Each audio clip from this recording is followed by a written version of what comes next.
videos and pieces of information.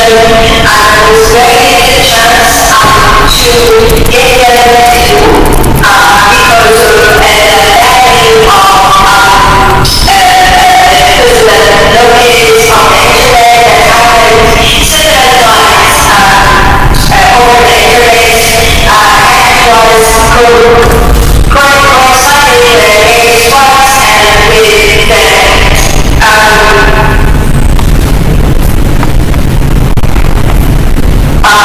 and the also very important strategy that they use as scammers where you on their websites. They have only celebrities as well, but unfortunately, they revealed that 80% of the US based athletes stated that they censor themselves when speaking officially about their science. So those who have spent the diet ones and those who have spent most of their lives studying religion, they don't feel comfortable talking about it. They haven't listened or interested or had hobbies in settings which has very many Muslims where sci-fi Palestinian analysts also have had some issues with them, ethnic issues, so that these are the issues that they comments with make no sense. Some said it would remove sense, and they changed the statements, and there was a lot of manipulation when they speak and for long, etc. A minute or less of which, for example, a seaside visited Commission human rights watch also stated that Israel was using celebration as a weapon of war. The sentence was quoted by this channel yesterday when it was shared. It was reposted online by the journalist. She was fired.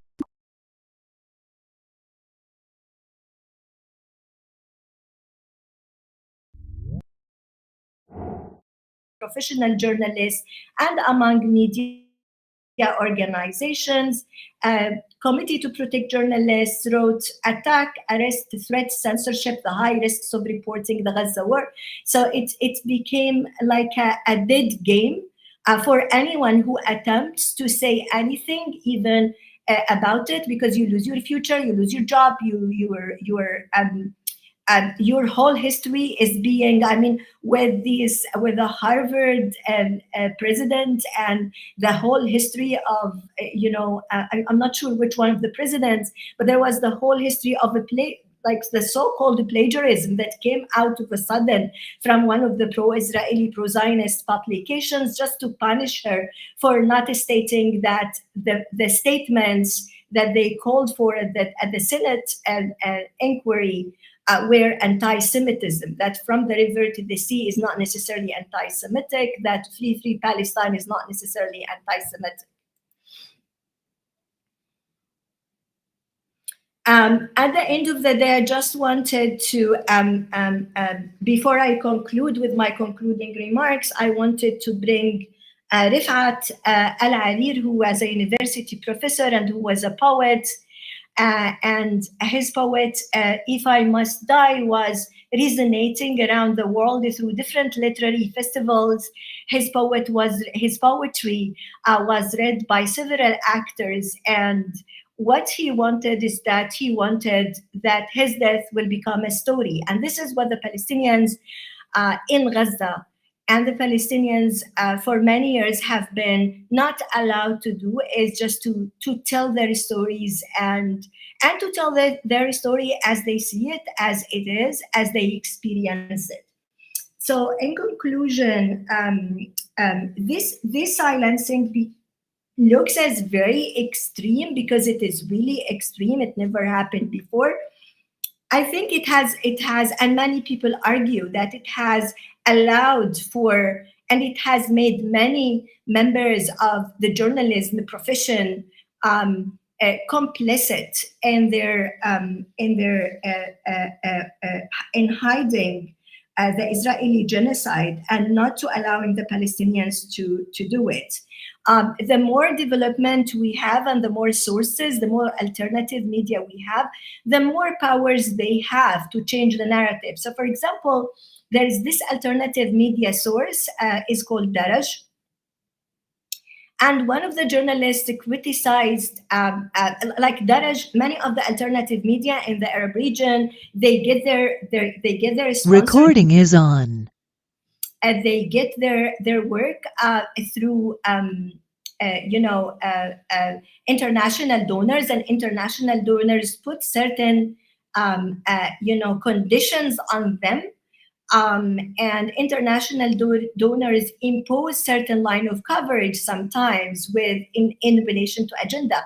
So one of their journalists was fired allegedly due to a criticism of an article that was written by one of the editors of the newspaper.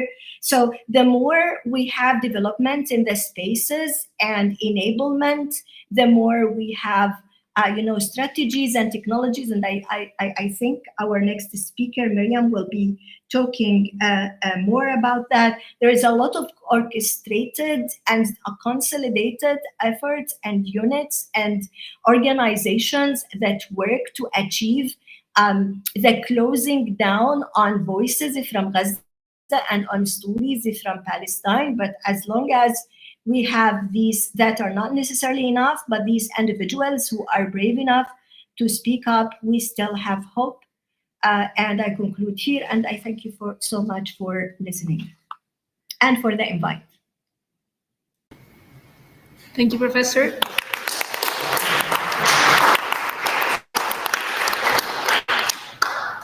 So thank you very much. We now move to our third speaker, Professor Miriam Mora, before moving then to the Q&A. Hello, everyone. Can you hear me?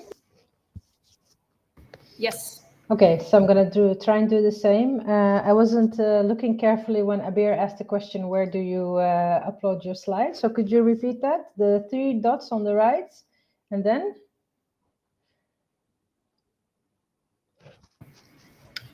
So it's the third button from the left, the one with the arrow inside. Oh, that one. Okay, not the 3 dots. Okay, perfect. Start screen, and then I'll...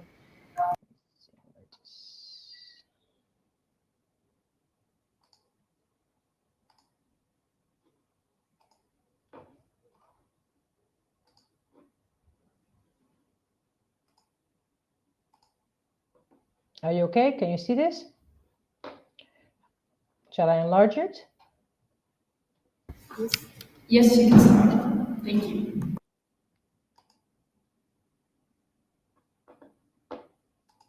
Is this fine? Could you put the full screen if possible? Yeah, doing that now. Thank you. Let's see if I can get the...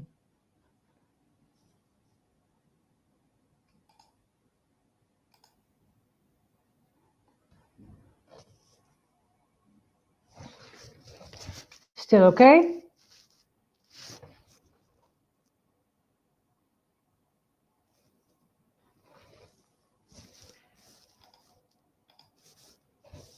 Yes. I'll go back then.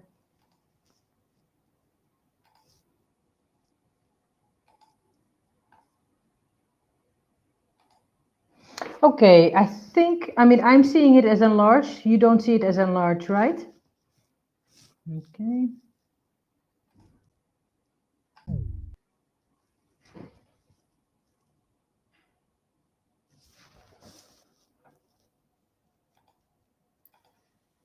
Click present, and under the screen, Miriam, did you click present? This box within Within folder underneath it? within Jitsi or within my PowerPoint? Within your PowerPoint. Yeah, I have that, but you don't see it, so I probably have to share another window then.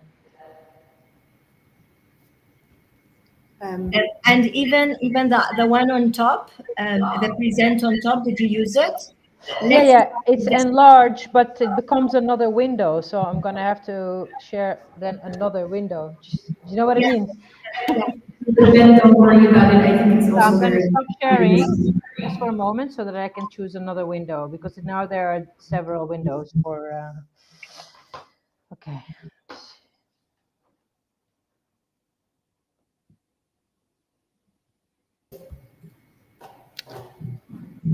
Yeah, I'm afraid I'm. Don't worry about it. If you can just share the PowerPoint like you just did, that works very well for us. We have a big screen, so Can it's you just big. enlarge your screen and then keep cut out the. Exactly. Exactly. Okay. Let's see. I'm going to try it one more time just to select another window. It might have the window that has the enlarged. Let's see. I'll do.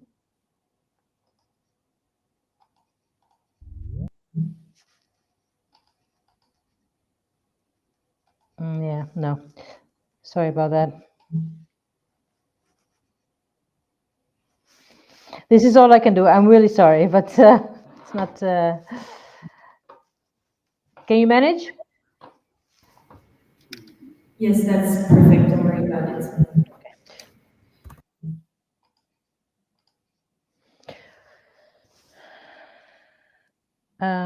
Where is it? Here.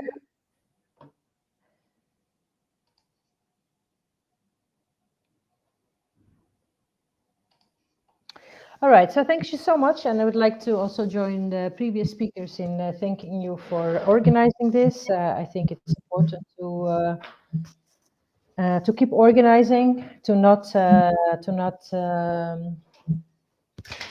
reduce these efforts, and to keep also a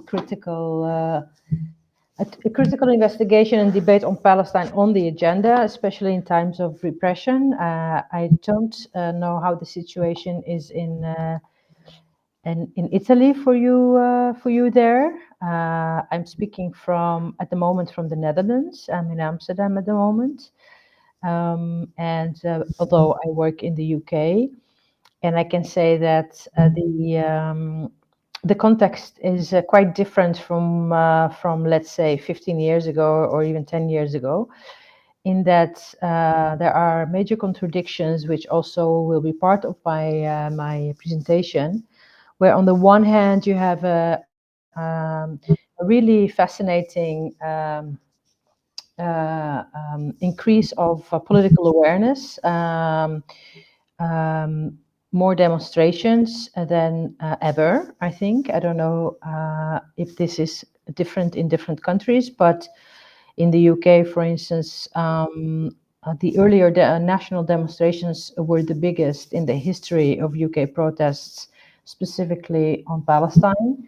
In the Netherlands, what you see is phenomena whereby many demonstrations occur in succession. So, whereas before you would have one big demonstration and then not much for a month, people recuperating, collecting energies again, and continuing.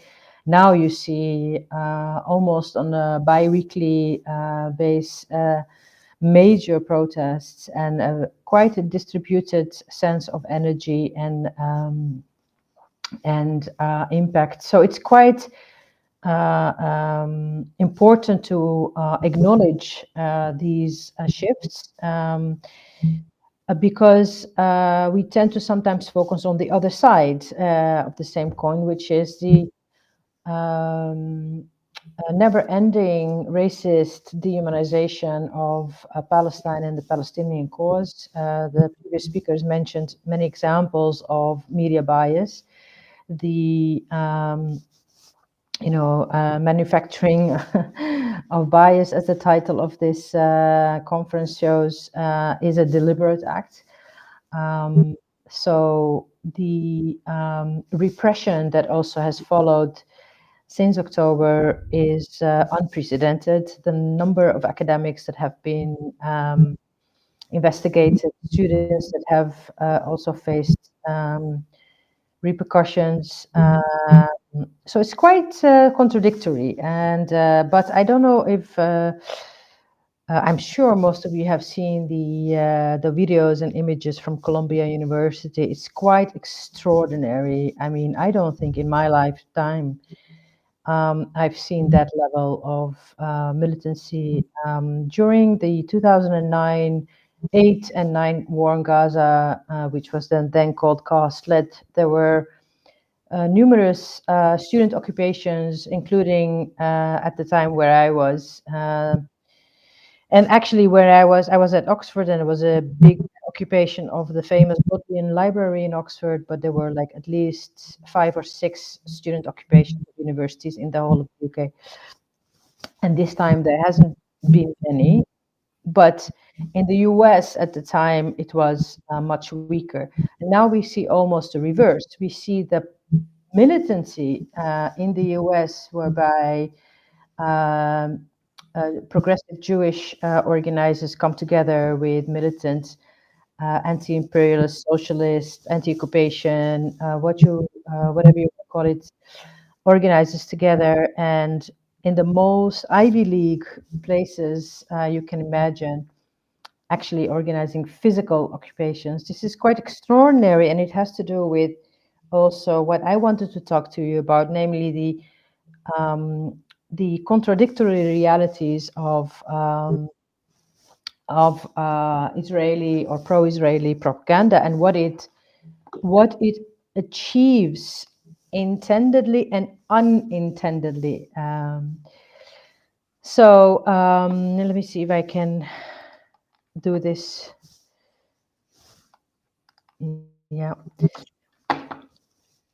So I thought it was important to share with you at least some kind of basic understanding of the phenomenon Hashbara. And by any means, please interrupt me using your audio, because I can't actually see you now having this screen in front of me, nor the chat. It's really important to have this conversation also in light of the current events, because when I wrote about Hashbara, and particularly Hashbara 2.0, like the way that Israeli propaganda and media framing emerges in a time of shifts in digital technology, I have to say that my writings from 2014, 15, 16, the hypothesis, at least behind some of my writings, have turned out to be even worse than I thought back then. Obviously, we can see that the digital technology, it plays a very, very important role. And of course, my argument at the time started from studying Palestinian internet and Palestinian use of internet technology as part of the Palestinian struggle, as part of the ways to resist Israeli occupation. But not without understanding that the internet plays a key role in the way that Israel projects itself in the first place. And so online technologies are deeply embedded within both societies, both in Israel and in the Palestinian communities and occupied territories. And you can see that also if you look at the penetration rates already. It's not a case of sometimes. Sorry to interrupt. We still see the first slide. I don't know if there's a problem. Right, yeah, I'm moving my slide, but you see the first slide. Okay, let's see. Yes, perfect. Yeah, okay. Okay, so that means I can't enlarge it. Okay, we leave it like that.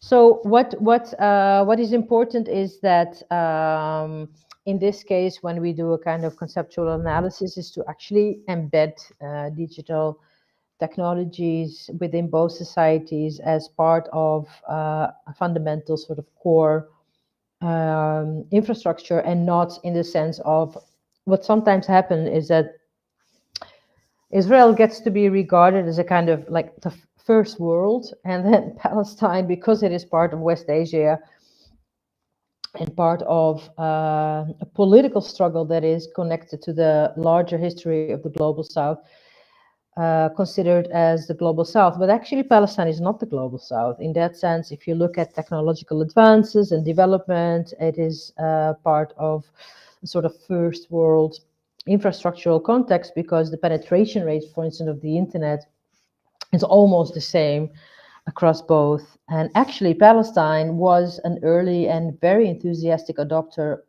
when the internet just emerged in the late 90s in the Arab world. Um, Palestine had one of the first actually broad penetration rates of the internet, and this is partly because it coincided with the outbreak of the Second Intifada. So the outbreak of the Second Intifada at the end of 2000 was also the moment that the first sort of internet technology providers started to emerge, and started to experiment with the new context after the Oslo Peace Accords, which gave some semi-autonomy. So from the very beginning, Palestinian and Israeli internet were interestingly on par in terms of understanding the way the internet can be used, also in terms of shaping public opinion, not on par in terms of obviously ownership and infrastructures, because the internet infrastructures in Palestine are actually not autonomous. They're part of the Israeli infrastructure, which is another discussion that you can ask me about and I wrote about. But if we look back from today's genocide in Gaza, we need to recall the military campaigns, actually, particularly Operation Cast-Lead in 2008, the 2010 attack by the Israeli forces on the Mavi Marmara flotilla, which is very important also because now, any day, we will hear news about the flotilla that is being prepared to go to Gaza again this time. So those of you who remember 2010 Mavi Marmara flotilla and everything that happened at that period should keep an eye out now, because there's a new flotilla being prepared to go. That flotilla at the time was organized to break the blockade of Gaza.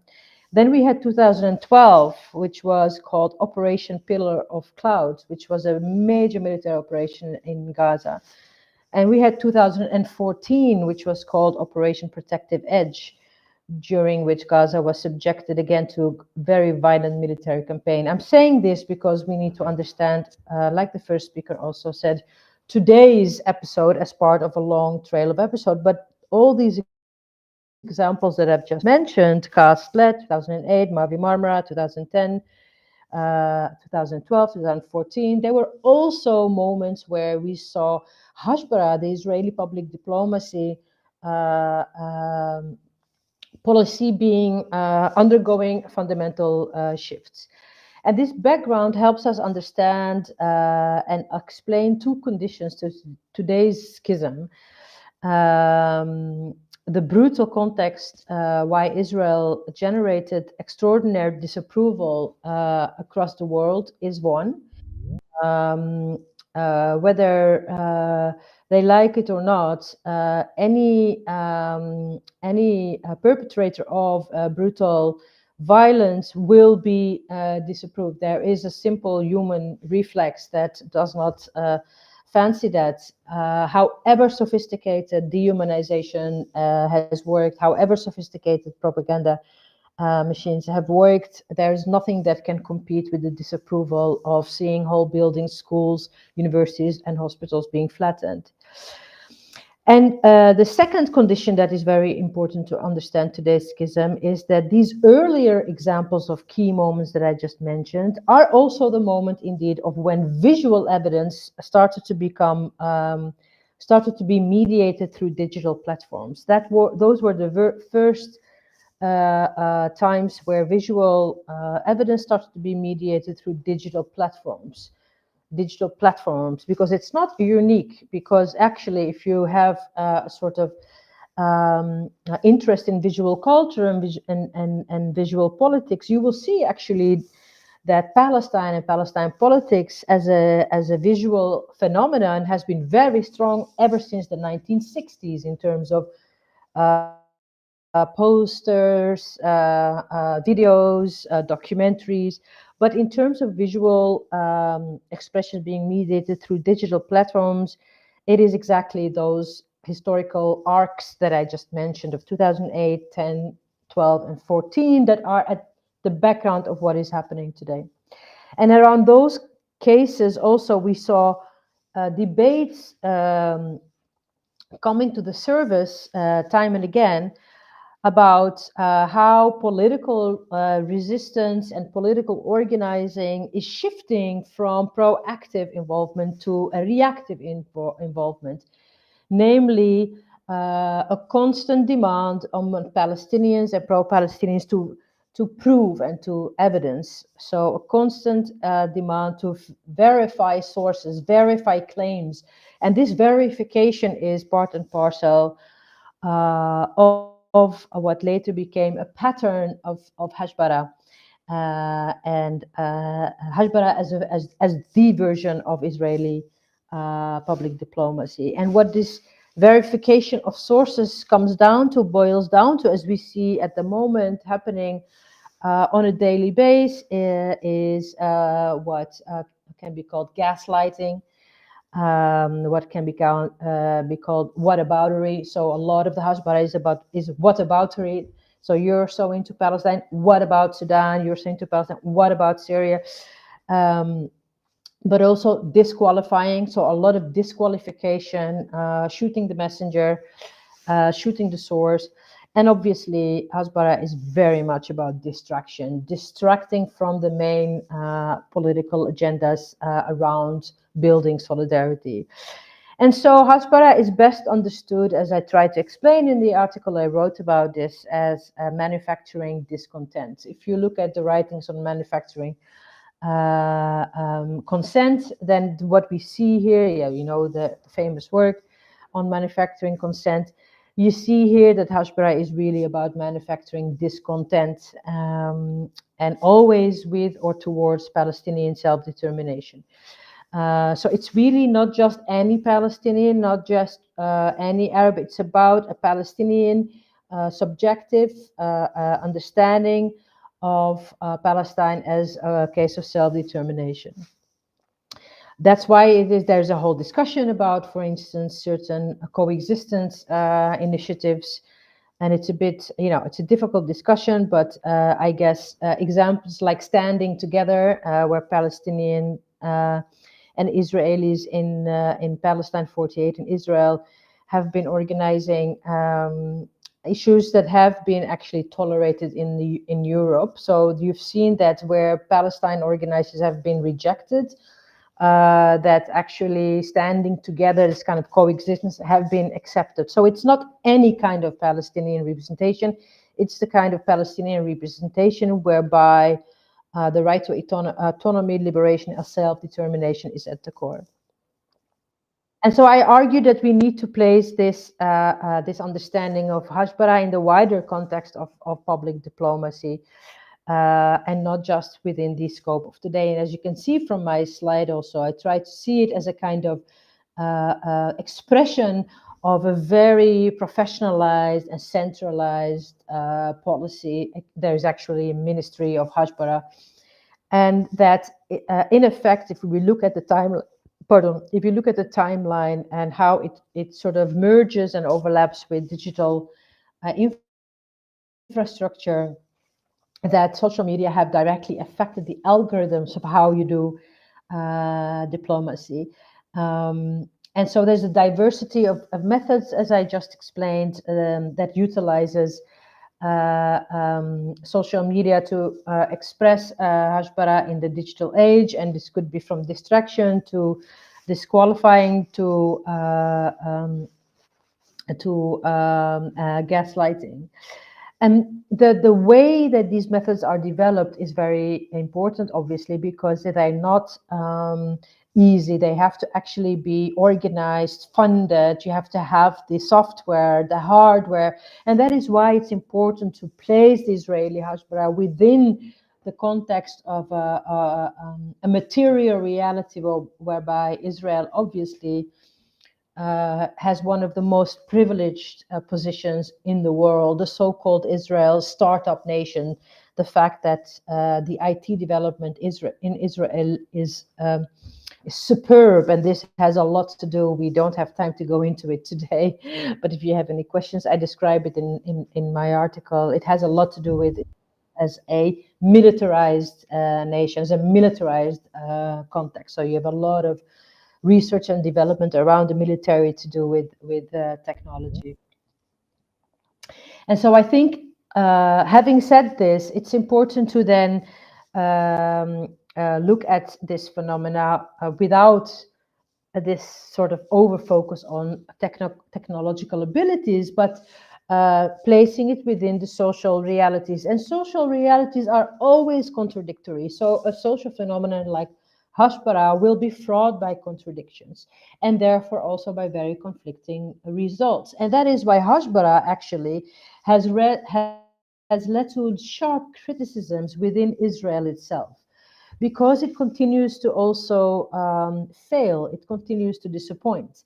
And I argue that this is because Hashpara emerges in the context of settler colonialism. I will say something about that in a moment. But it has to be remembered that if you look at the literature of public diplomacy, if you look at the literature of the kind of state and policy interventions that are very, very similar to what Hashpara is trying to do, then those have emerged actually in a post-Second World War context, in a kind of Cold War context, whereby the idea was that now that the big wars are over, how do we deal with conflict? How do we deal with conflict in conflicts? In post-conflict states, and this kind of idea of the Cold War, where you had bipolar stability, and then conflict was a potentiality, but that stability was based on a very violent recent past. Now, Hashpara it's not able to do that because it is not post-conflict. It is not emerging out of a world war. It is in the moment of itself living war. It is at the moment itself a settler colony. It's not a post-colonial state. So this ambition of having a Hashpara, it actually sounds good in theory, but it doesn't work in practice because there are certain conditions that have to do with public diplomacy that it cannot fulfill. And therefore, Hashpara effectively destabilizes Israel's diplomacy. So what we've seen with a lot of the examples in the past few months as well, but already from these moments that I mentioned, CAS-led Mavi Marmara 2014, that actually the more Hashpara interventions are being organized, the more risks also it creates for itself to be questioned. This is because the successive wars, I'm not listing them just as a sort of aid memoir, but also to say, look how often actually, look at this pattern of violent warfare. These successive warfares also underline an image of Israel as a colonial power. And therefore, Hashpara becomes a constant site of contestation at the same time as there is pro-Palestinian organizing and solidarity. And I think this is really, really interesting. So despite all these initiatives around Hashpara, lots of funding, lots of organized hackathons, if you want to call them that, the deployment of thousands of Israelis, but also pro-Israeli groups to sit together to influence content on social media, to intervene in discussions on social media, to organize pro-Israeli solidarity.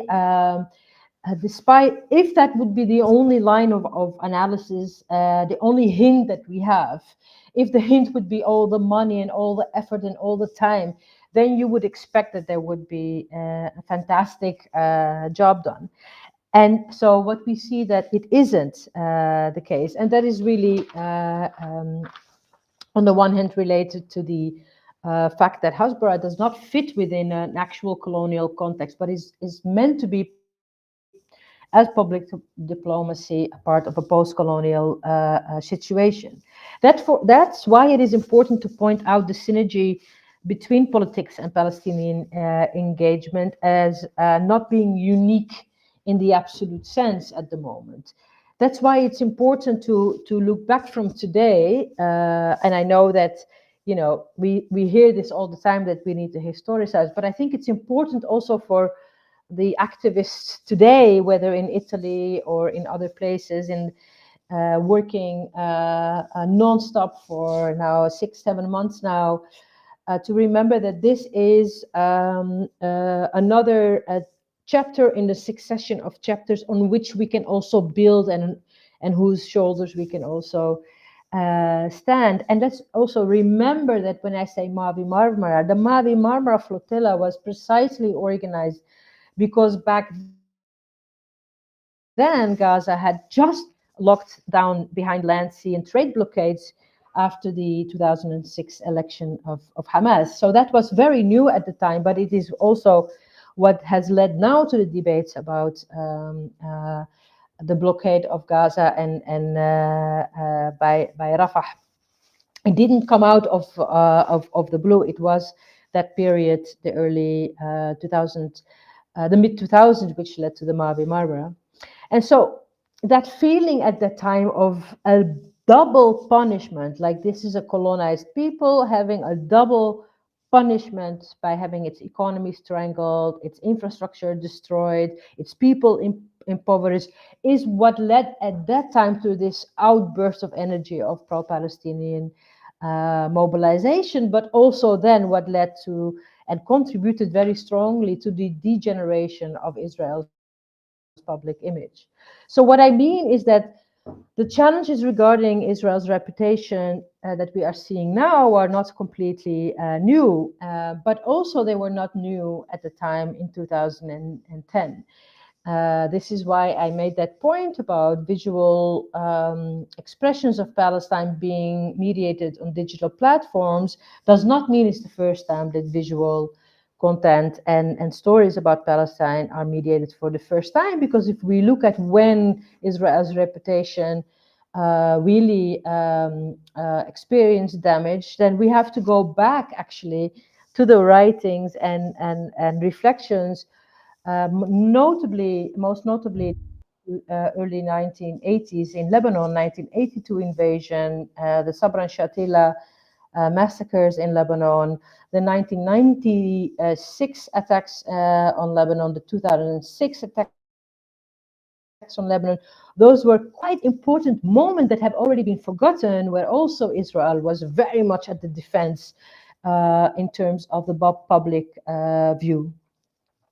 And from this position, it is important to understand that distraction needs to be organized meticulously, because Israeli public diplomacy, Israeli public opinion makers, they know very well that there is just a thin line between a current status of acceptance around Israel, if at all, and the shifting sides towards the other position. That is because that line is very thin, because it has been very short histories from before those transgressions happened from one to the other side. And that is why this distraction is so important in understanding Hasbara, and why I thought that Hasbara could best be called Operation Cast Doubt, casting doubt on everything that comes out of Palestine. If you remember, even the first bombings of the hospital in October, it was very successful how Israel managed to cast doubt. I don't know how it was in Italy, but in the Dutch news, in the British news, actually they would quote Israeli army suggesting that the hospital was bombed by Hamas itself. It took like at least 36 hours or 2 full days before that image was corrected. So what is it supposed to then do, this Hasbara, while these media infrastructures have emerged in the background? I think what it has done is clear from what I said: distraction and casting doubt. But at the same time, what it has also done is actually creating its own problem. It has also started to shoot itself in the foot. And this is, as I mentioned, shifts in international public opinion are not linear. What we know today, or what we knew in October, is not what it was before. If you scratch the surface, then you can see that there are other linearities. And this is because Palestine is a very politically contentious context that is still reminiscent of not that long ago political context whereby liberation and anti-colonialism and freedom were at the forefront of people's understanding of right and wrong. And this is part of a historic weight that has been cut short. That is true. This history of liberation or anti-colonialism, of transnationalism, it has been cut short because of the neoliberal emergence of the 80s and 90s, but that's still there, not very far in the background. And in that sense, the emergence of social media has also been interesting, because what we've seen appear is the kind of material, visual, video footage of the time when decolonization and national liberations were very much part of the mainstream debates. And I think a very, very good example is footage that has been rediscovered and reconstructed and recycled on social media by interviews with Ghassan Kanafani, who gives an interview in English about the position of Palestine as part of a cause that is transnational. And this transnationalism, I feel, these waves of anti-colonial liberation and internationalism, the initiatives such as the three continental movements, such as the Black Power movement and indigenous struggles, South Africa, obviously, Vietnam, this is a kind of historic weight that does not disappear forever, even if they are cut short. And I think this is what we see coming back today. Some of the previous speakers also mentioned it.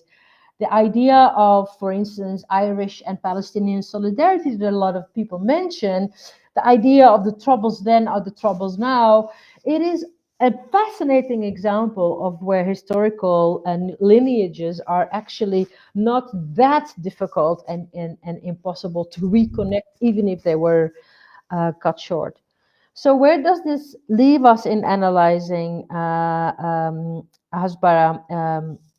I think we need to understand it, as I mentioned before, as inherently contradictory, and that it is extremely difficult for Hasbara to overcome these national, international solidarities that are under the surface, and sometimes when they are triggered, they come back and overcome the intentions of Hasbara. And I think that's because there are two reasons for that. I think it's because that international public opinion gradually but still irrevocably shifts towards one in which Israel is perceived as a military aggressor. The fact that this has been the case since the 80s up until now in a successive way, even if aborted here and there and now and then, makes it very difficult to mask the images of itself as a perpetrator. That's one thing. The shift of the international public opinion, because it is part of a longer trail. And the second reason, I think, is the underlying truth of colonialism. You can obscure it, you can cover it. It just does not allow Hasbara to arrive at its most logical explanation, to come in tune with an international public relation. And this is because we need to understand that international or broad public relations is not the same as international nation states. And this is where people often make the mistake in internalizing a sense of defeat by saying, for instance, the way states vote at the UN for ceasefire, which by now is old news, the fact that these nation states declare, vote, or do certain things does not represent the opinions of their people. So you see an extreme discrepancy between public opinion, looking at it from a grassroots point of view, and opinion of nation states. It's not called public opinion for nothing. It's not. We don't refer to it as state opinion. We know that there are state interests because the imperial role of Israel also in the region. But in terms of the dependency of said states from the legitimacy that their own people give them, this is a very important shift to acknowledge. It's not meaningless. So for many, the dehumanization that is being organized through Hashbara, which is trapped within this sort of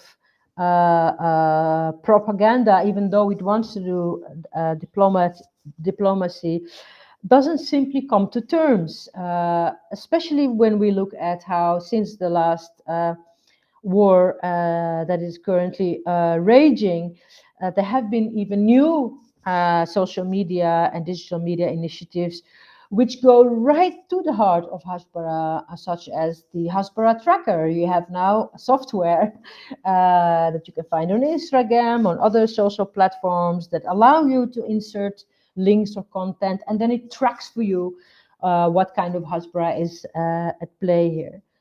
So in conclusion, I think I'm running out of time. In conclusion, the lacuna between Israel's desired public persona and the overall international perception continues to deepen and is not reconciling.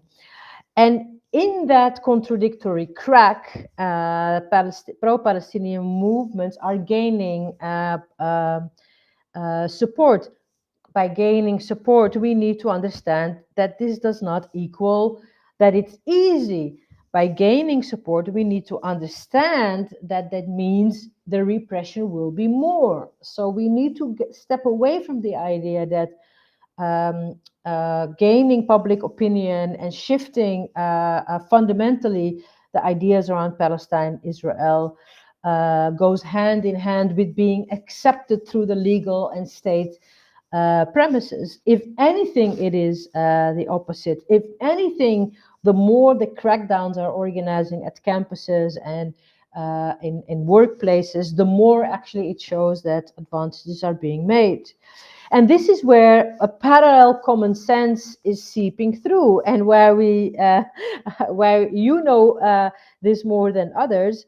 Why we need a Gramscian of the Italian Marxist Antonio Gramsci, why we need a Gramscian differentiation between good sense and common sense. It is here where we see that the common sense, as in the sort of popular sense, which could also be reactionary, which could also be pro-Israeli, and a good sense, which is progressive and justice-based, is coming together. The common sense and the good sense is slowly forming one arena. And this is, I found, very beautifully captured by the chants and the slogans on the street that I want to end with, namely the chants, in our thousands, in our millions, we are all Palestinians. And the fact that this is the chant that you hear literally in all corners of the world, where it proclaims that a pro-Palestinian public diplomacy actually does not rely on government intervention, does not rely on ministerial budget or top-down objectives, such as Hasbara provides us, but relies on the coming together of the good and the common sense in the case of a public opinion shift towards Palestine. And I think I wanted to end with this because I think it's important to sometimes allow ourselves to have conclusions or come together and discuss also where certain certain policies and interventions of our adversaries do not succeed. So I hope that my article, my work on Palestine and Hasbara is an example of work where we need to also demonstrate where the media and public propaganda are failures and not successes. Thank you.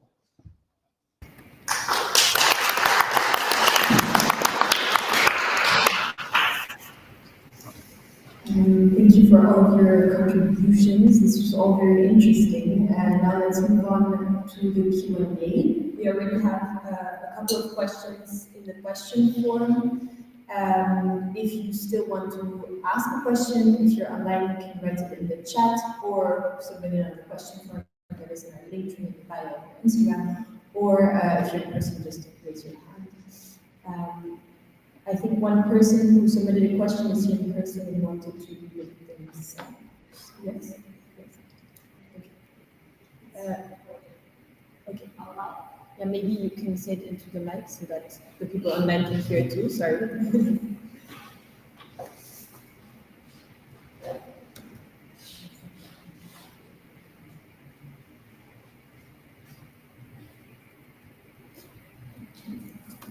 Also, I quickly wanted to add that if our speakers want to ask questions to each other, they're allowed to do so as well.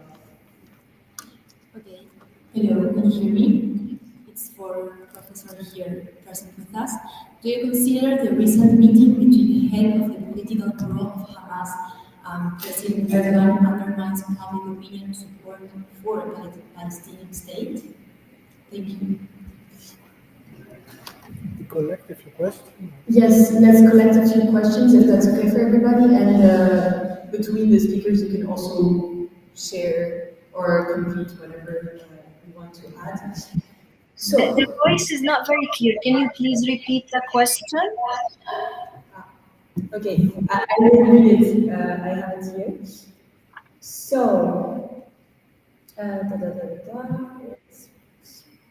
yes. So Natalia asked, do you consider the recent meeting between the head of the political bureau of Hamas and President Erdogan in Turkey undermines public opinion support for the Palestinian state?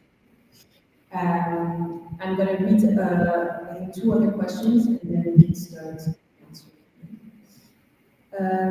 Another one was also to Professor Akancha, among the words you mentioned as missing from Western media reportage are genocide and ethnic, which of course carry different legal meanings. How do you think they differ in terms of media languages and narratives? What are the implications and reasons for using one rather than the other? And then a general question to all of our speakers, I think, how can we trust the information that we read considering the little information that comes out of Gaza? So, for example, I think they made reference to the drones that, I mean, there are some reports that came out a couple of days ago that there are drones mimicking human sounds in order to lure people out and then to shoot them or attack them. And so these kinds of information are very scarce and, for example, are published by Middle East Eye, Instagram page, and are not really found on any other media. And so, yes, the question is, how can we trust whatever comes out of there? But in a way, it's logical that there's not much coming out because it's Gaza and it's complicated. And then another interesting question for all of our speakers is, do you feel that there has been a shift in the media or social media in support for Palestine since the 7th of October? I think specifically the question is because we're all in our creative bubbles, we feel like there's more support for Palestine now, or that people are speaking about it more, but is it maybe only feeling that we have because we're this kind of echo chamber? Is it also counterbalanced by more pro-Israel activism on the other side that realizes yes. Okay. Would you like to start? Would you like to start? Yes. So thank you for all your questions. I will start from the first, that is about the meeting in Istanbul between Ismail Haniyeh, the Hamas leader, and the Turkish President Recep Tayyip Erdogan. If this is undermining the public opinion support for the Palestinian state, I don't think so. I think that there is a strong solidarity between political Islamist groups, and this is quite one of the main points for the front of resistance. This is very important to the recognition of Hamas itself as well, and this was very detrimental to the Israeli propaganda. One of the first reactions coming from Israel was against this kind of meeting and against the figure of Erdogan himself. Erdogan is a bit problematic because he has a lot of recordings of human rights violations, especially towards the Kurds. And when it comes to the Palestinian conflict, has always been advocating for it.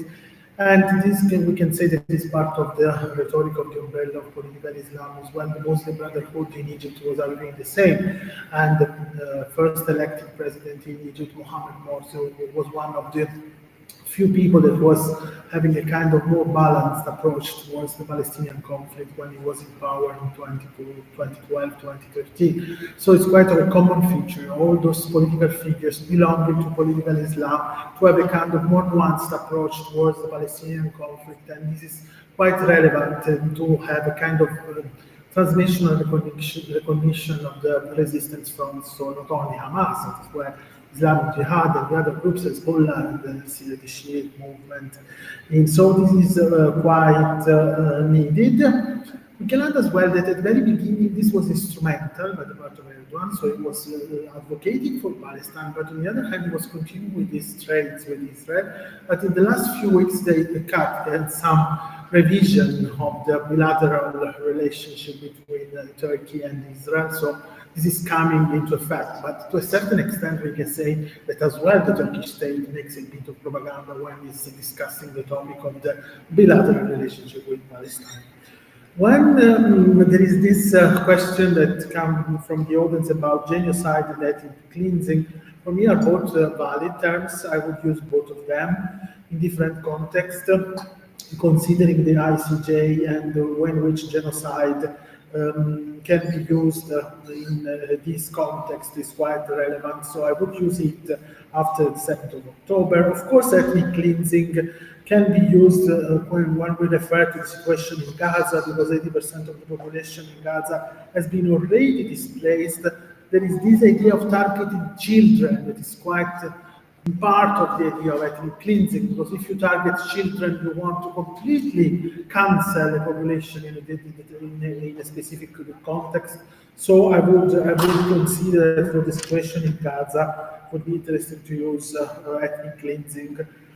As for the intervention before, I want to add that many Western journalists or many Arab journalists working in Western media as well have been prevented in doing their job. For example, some of them have been directly contacted by the Israeli embassy in Rome or in many European capital cities. And of course, there is this case that happened in Italy where a singer used the word genocide in a public TV broadcasting, and after this triggered demonstrations in front of RAI, that is the most important Italian public broadcaster, as well as there is this idea that some media have interests that are rooted in the war industry, and that's why they don't use words like ethnic cleansing and genocide. So, for example, this idea of stop arming Israel would have been much more developed in some Italian mainstream media if they were not interested in supporting the war industry. And the other thing that I wanted to briefly add, when a colleague mentioned that as well the scholars have been targeted by preventing with their job, there is this case that is quite pivotal, that is of Professor Rassan Hage, that was cancelled, an anthropologist, Australian anthropologist, who as his Max Planck position was cancelled because of his positioning. So let's say that there is another kind of way in which we can overcome this propaganda that is coming from Israel, that is through culture. And here we can make many examples, like the closure of the Israeli pavilion at the Venice Biennale, asking for the release of hostages and ceasefire, the Ken Loach support at BAFTA against the massacre in Palestine, the movie of James Glazer that is talking about dehumanizing the way in which the conflict is dehumanizing people, and as well as Abraham Yuval and Basel Adra movie, No Other Land, that won at the Berlinale. They both have been accused of anti-Semitism. This idea of suing Germany by Nicaragua because Germany is providing weapons to Israel, so stop arming Israel would have been another very important pivotal point.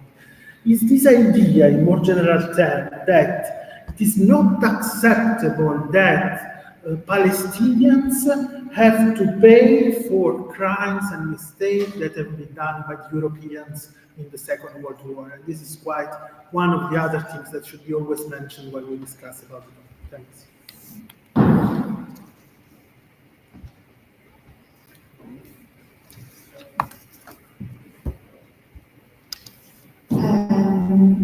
Do the other speakers maybe want to answer some of the questions we mentioned? Or would you want me to read them again? Sorry, you're asking if I want you to read the questions again. Are you talking to me?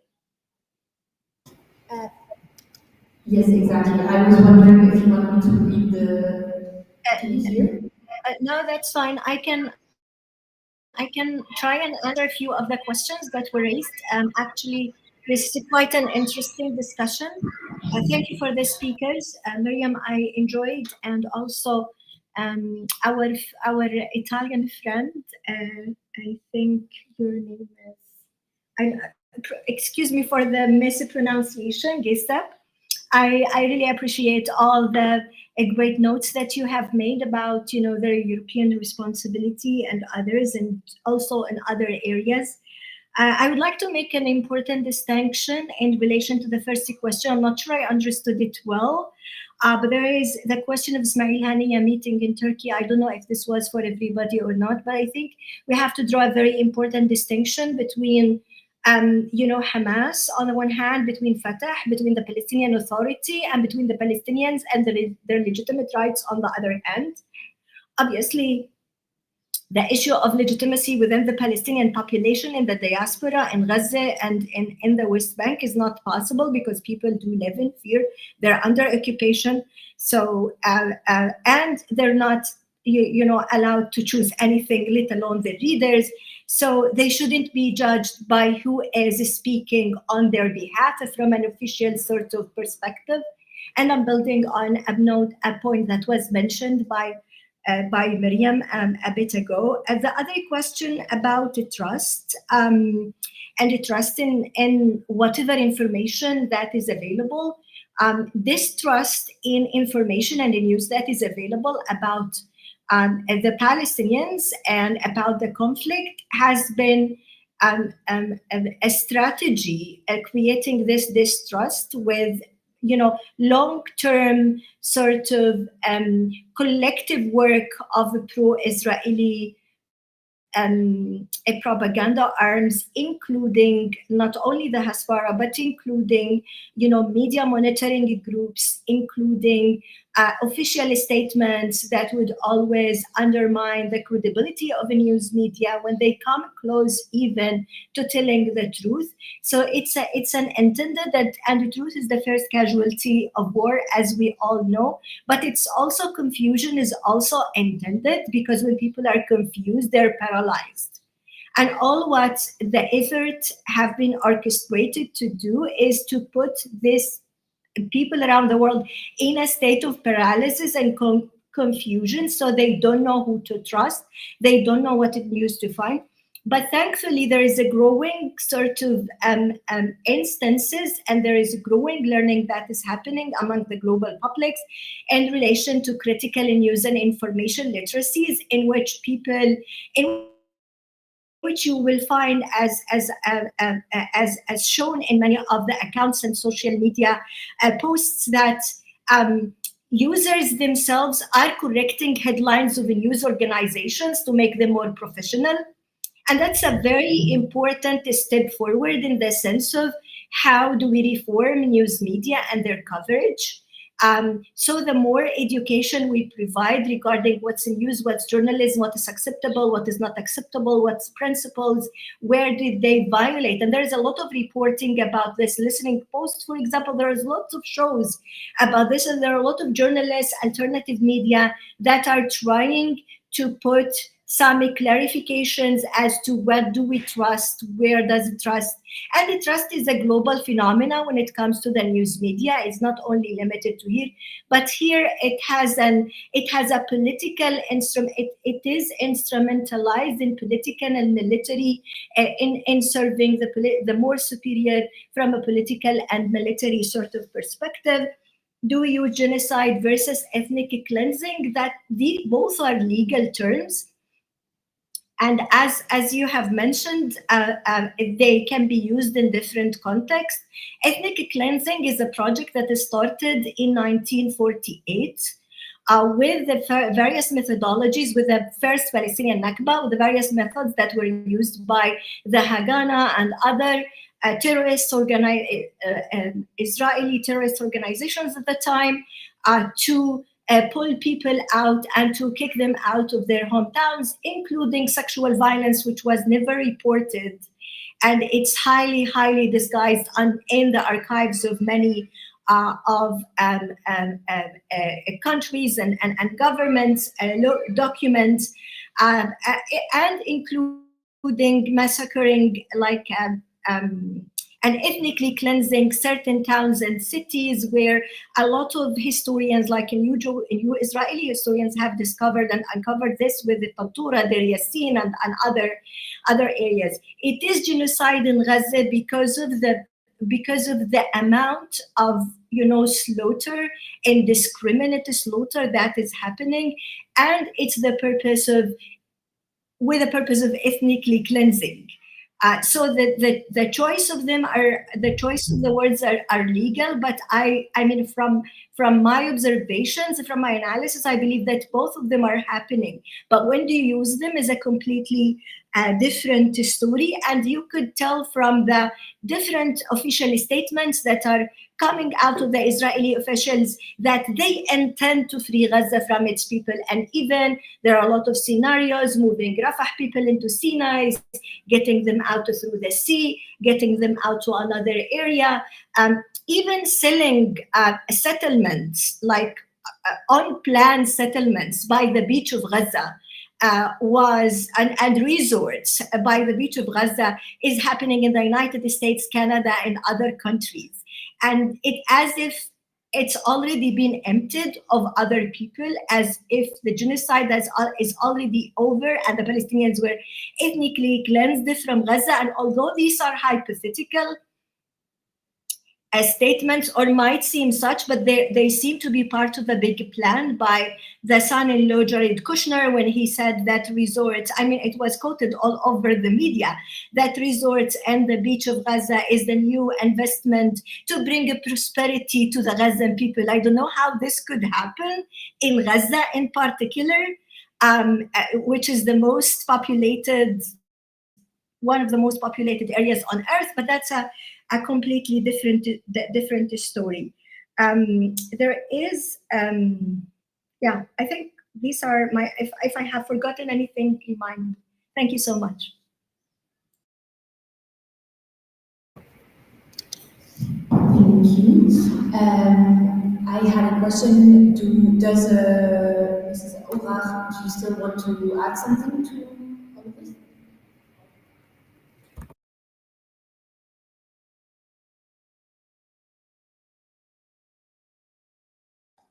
Sure, yeah, sure. Do you want to ask me something? I didn't quite hear you.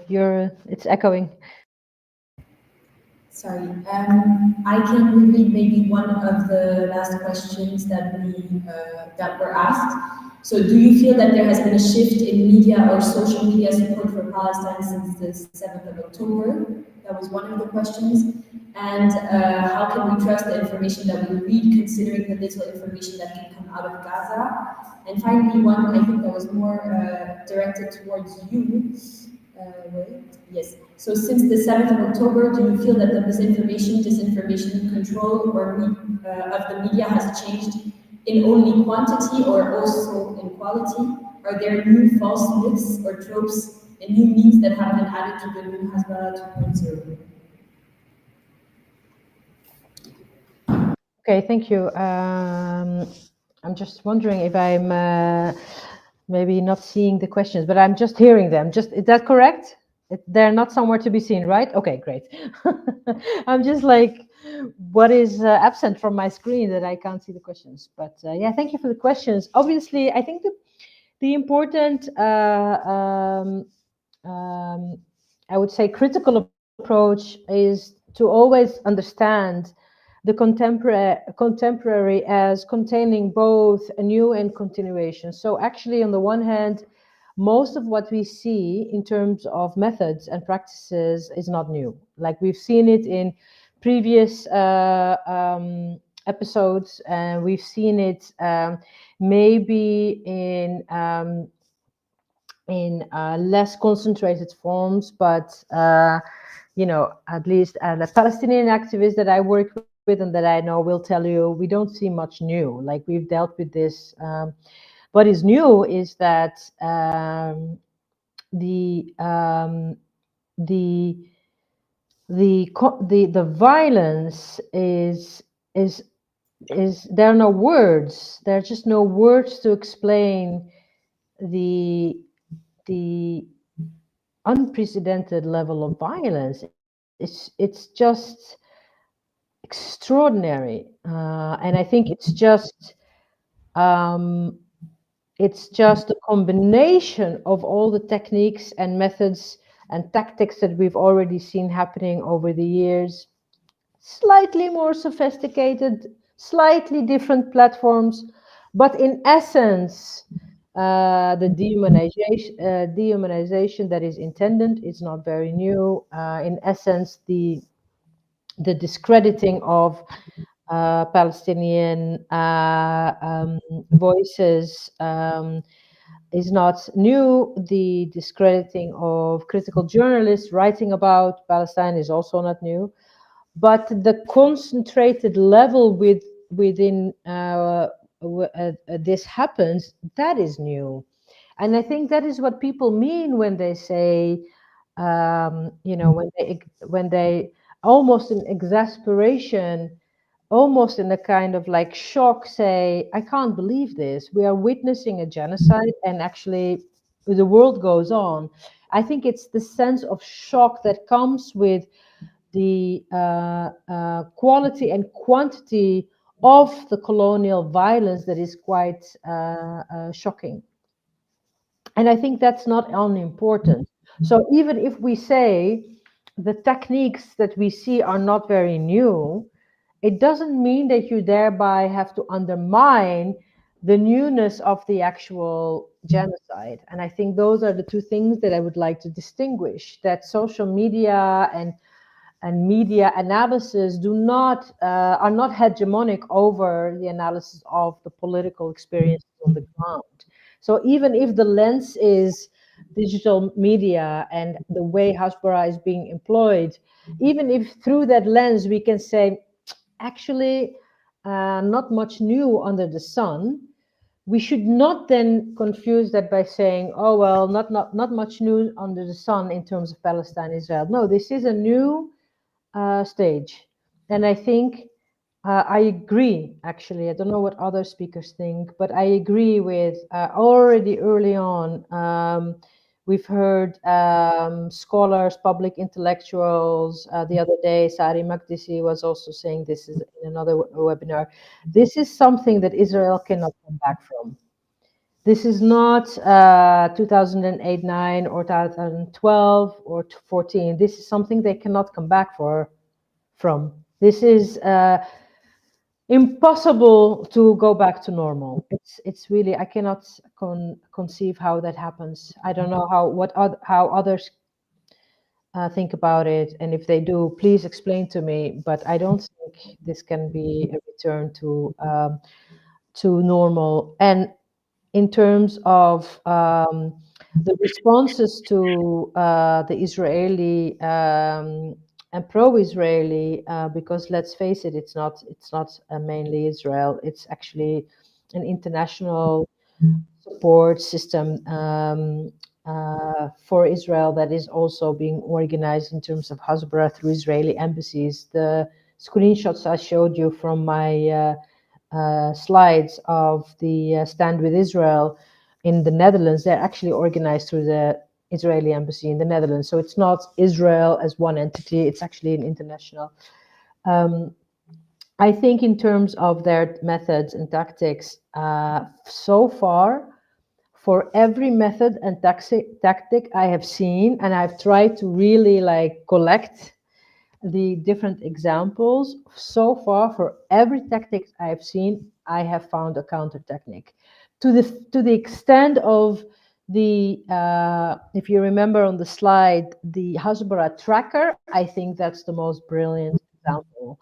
It's software and it's tools that have been devised that actually make it super useful and easy for users to track any Israeli claim, any Israeli Hasbara claim.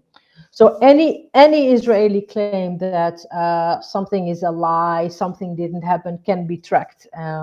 Obviously, the main example that has pushed it, what pushed this counter-hegemonic use of social media, the negation of Hasbara, what pushed this is the claims in October about mass rape and decapitation of babies.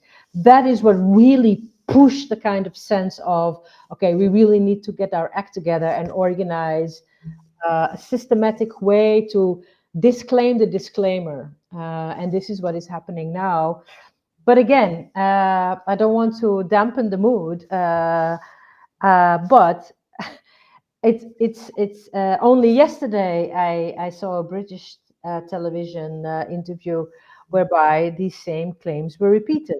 So just because our side or the activist side or the Palestinian side has found ways to disprove and to disclaim the disclaimer, it doesn't mean that mainstream media then adopts it, right? So, I mean, only yesterday, the claim of decapitations, which I think is very serious if you are a journalist. I'm not, I think Abir is in journalism, if I'm correct, but for the idea of journalist ethics, for such propaganda to have been disseminated by mainstream media platforms who have deepened and entertained it, it's such, I think, I'm assuming it's on par with journalistic crimes. This is criminal to actually do this. It has been done really by the New York Times. Like, these are established platforms that have been willingly done it. All of that has been disproved. The fact that it is disproved does not mean that you won't hear it again, because that's the dilemma with Hasbara. The problem is that sometimes when that sometimes damage has already been done when it's said. So the dilemma is, even if there is sophisticated counter evidence, even if there are sophisticated tools with which you can disprove, the damage of the first phase of the lies has already been done, and it won't ever be 100% undone, right? So this is important, I think, also for journalism students. They know this, this expression of the first victim, what you just said, Abir. Part of it is because we know that some side of the damage that has been done cannot be undone, even if you have all the evidence to show the contrary. But I'm saying that evidence that shows the contrary is actually not the only thing that is necessary here. The shift in public opinion is also necessary. So that British show, they can talk about this lie again, but I think it's also equally important to understand that thousands of people that actually don't believe it. They actually also don't believe it. So even if the New York Times insists to write about it, in the meantime, we see students occupying Columbia University. So it's not like one-to-one that it maintains. I would like to leave it at that. Okay, thank you very much and right on time because now one of our speakers has to go and take a train. Thank you everybody for all of your contributions today. I think we all learned a lot. Thank you for connecting online and coming all the way to Pisa. So yes, thank you very much.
Follow through.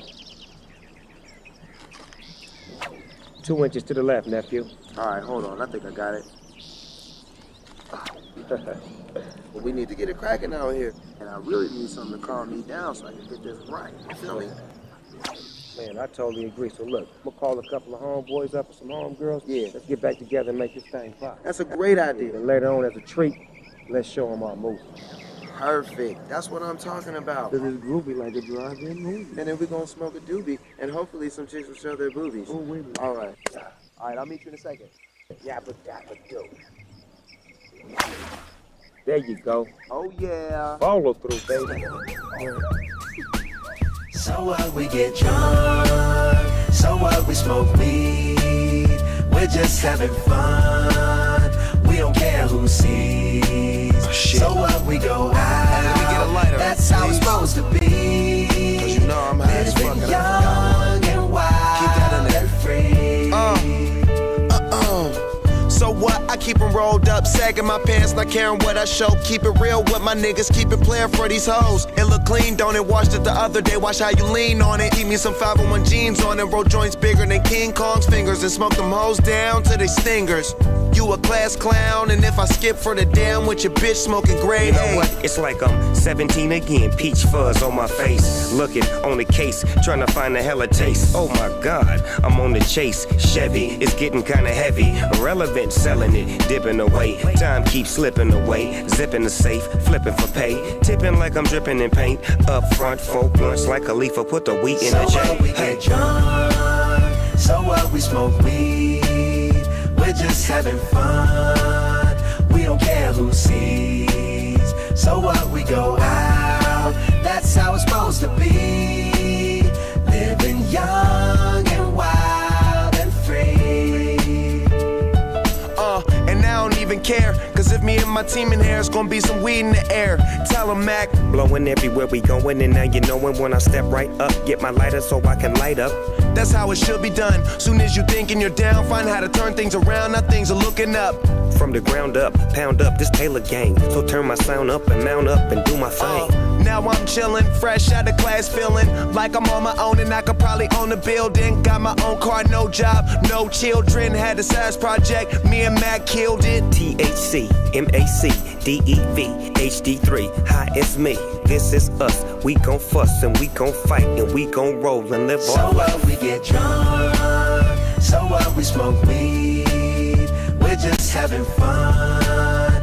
We don't care who sees. So what, we go out. That's how it's supposed to be. Living young and wild and free. Yeah, roll one, smoke one. When you live like this, you're supposed to party. Roll one, smoke one, and we all just having fun. So we just roll one, smoke one. When you live like this, you're supposed to party.